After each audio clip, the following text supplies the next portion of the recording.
Everybody fears death, but it is inevitable. And what happens after you die? What will be the fate of your loved ones? What will happen to whatever you own? Will it help you the ones you leave behind, or will it be lost? I played it innocent, a feel of discontent.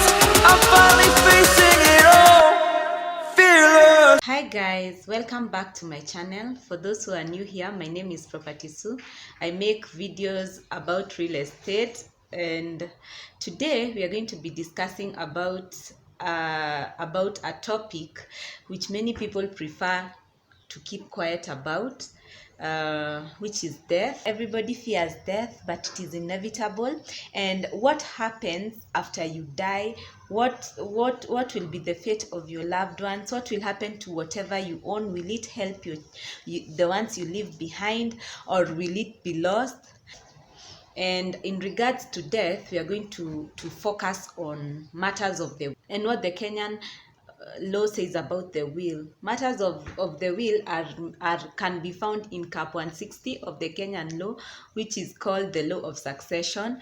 And anyone, whether male or female, who is of sound mind and of age, can write a will. And then there are two types of wills. There are oral wills, yes, talking, and written wills, writing.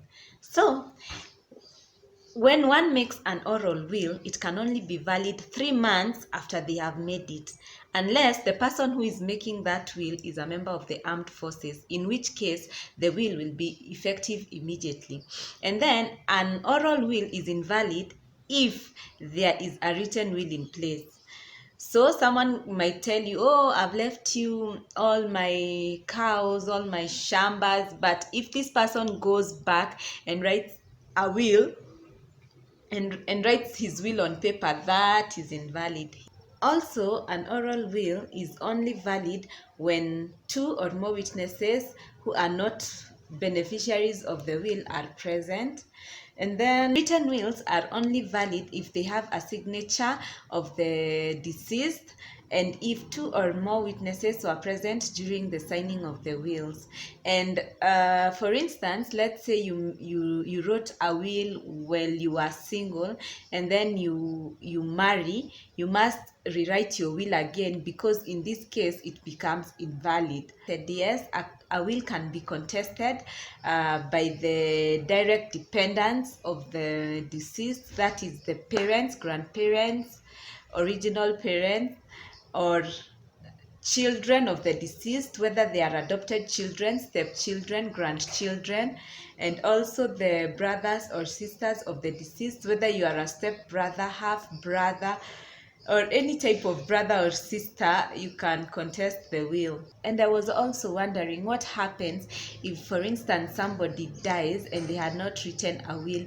In this case, the Kenyan law says that the property of the deceased is going to go to his spouse, whether a wife or husband, and the children left behind. If you had separated with your spouse before your death, your property will be divided equally among your children, and if they are not of age, your spouse will take custody of the property and will divide it later among your children. But if you don't have a family, that is a spouse and children, your property will be divided, will go to the following people in this order: either your father, if they are dead; your mother, if they are dead; your brothers or sisters, if your brothers and sisters are not there, the children of your brothers and sisters; if the children of your brothers and sisters are not there, then any other relatives who are alive will get the property in equal shares. Yes, and if in special cases you're a loner and you have nobody else left in this world, the property goes directly to the state. Another common case is where the deceased is polygamous. In this case, all his property is divided equally among his children. If there was a wife with no child, she will be counted as a child. Like if someone had 5 children and one wife without a child, his property will be divided among 6 people.